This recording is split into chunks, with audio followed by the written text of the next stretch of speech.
Okey. Hadis Nabi SAW, wanita itu boleh masuk daripada mana-mana pintu syurga yang dia nak masuk. Hadis ni masyhur. Betul tak? Hadis yang sahih ni.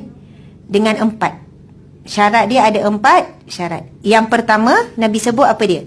Tolong ingat ya, hafallah hadis ni. Tak ingat matan, tolong hafal. Sebelum kita mati, tolong pastikan kita ada 4 perkara ni. Kalau tak cukup, jangan mati lagi. Kalau kita ada 4 perkara ni, insya-Allah kita tak takut sangat mati. Masalah kita ni memang takut mati. Semua orang takut mati, betul kan? Tapi mati itu akan datang tanpa kita bersedia. Bersedia atau tidak, kita pasti akan mati. Maka lebih baik bersedia. Kita tak ada pilihan.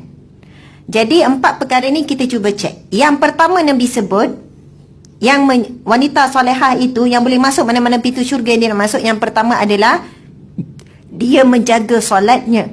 Menjaga solat. Tiba rasa raik lah tu. Lulus. Nanti dulu bab solat ni akan didetailkan. Tiba-tiba lulus yang pertama. Jangan luluskan diri sendiri, okey? Yang kedua Nabi sebut berpuasa di bulan Ramadan. Yang ketiga menjaga maruah. Yang keempat mentaati suami. Mentaati suami. Ada juga yang tu. Yang tu paling payah tu. Ramai orang perempuan boleh lulus bab solat. Yang kedua bab puasa. Yang ketiga jaga maruah. Tapi yang keempat itu payah, paling susah. Masya Allah. Sebab itu kita akan diuji daripada suami. Sampai bila? Sampai mati. Kalau makcik-makcik kan umur, sebab saya kuliah saya ramai makcik-makcik umur dah 60 ustazah. Sampai bila cik nak diuji dengan suami? Sampai mati ya cik.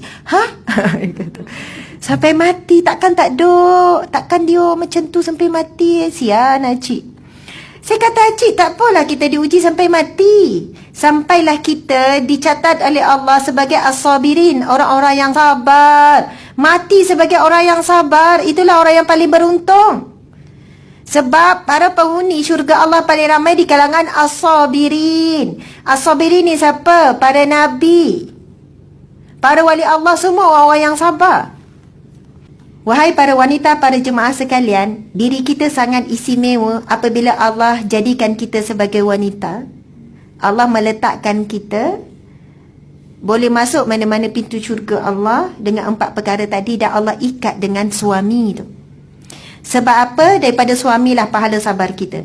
Wahai para wanita sekalian, gudang pahala kita yang utama bukan di pejabat ya. Yang bekerja ni, bukan di luar orang berniaga. Gudang pahala terbesar wanita adalah di rumahnya sendiri. Yang mana 3 perkara itu dia boleh dapat di rumahnya sendiri. Subhanallah.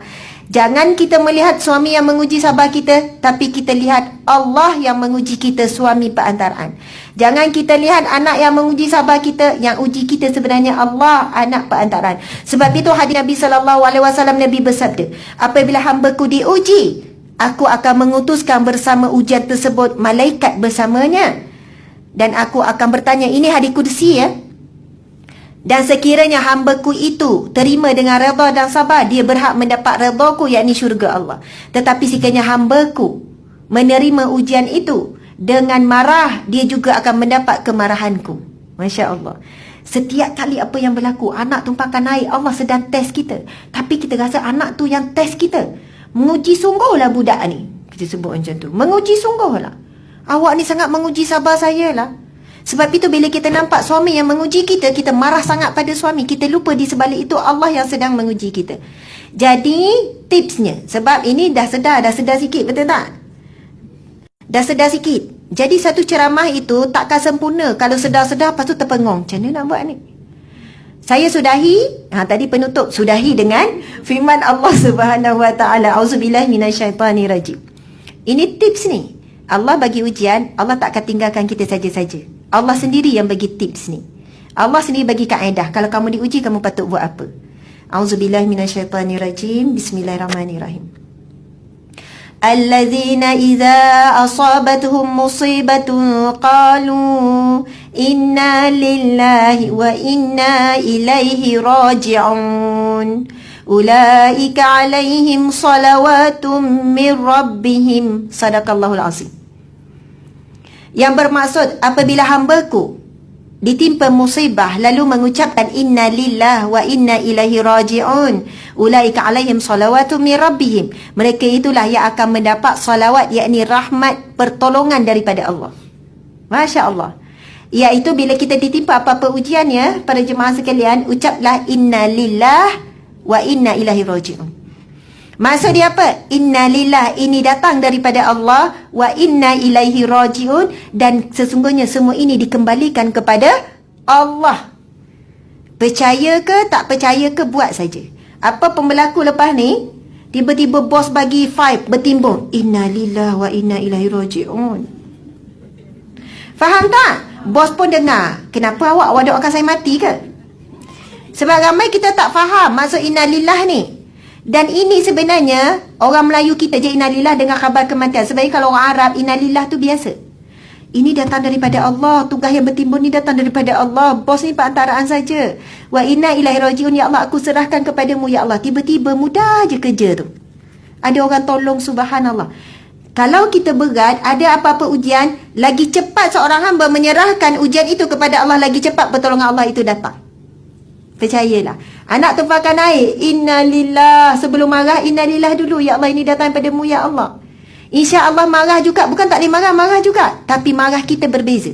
Tapi kalau turun marah, astaghfirullah, cubit. Suka.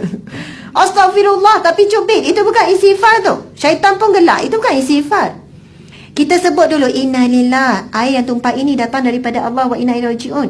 Tiba-tiba anak kita tu cepat-cepat ambil kain lap sendiri. Ya Allah, pandainya. 3 tahun baru lap sendiri. 2 tahun. Sebab kita serahkan kepada Allah, Allah beri ilham pada budak kecil itu. Akhirnya daripada marah jadi seronok. Siap ambil video. Wallah. Faham tak? Kalau biasa marah. Percaya atau tidak, buatlah. Baliklah suami uji kita apa pun.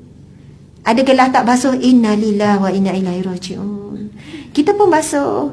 Lepas tu insya-Allah perubahan apa yang berlaku, kita siap pesan lagi, bang, minum air tinggal je ya. Tak payah basuh. Tapi kita cakap dengan ikhlas. Akhirnya, Masya Allah, Allah tak bagi rasa apa-apa. Kita nampak setiap peluang tu adalah pahala. Apa yang berlaku adalah peluang pahala. Kita nak kumpul banyak-banyak. Tak apa. Tapi it's okay.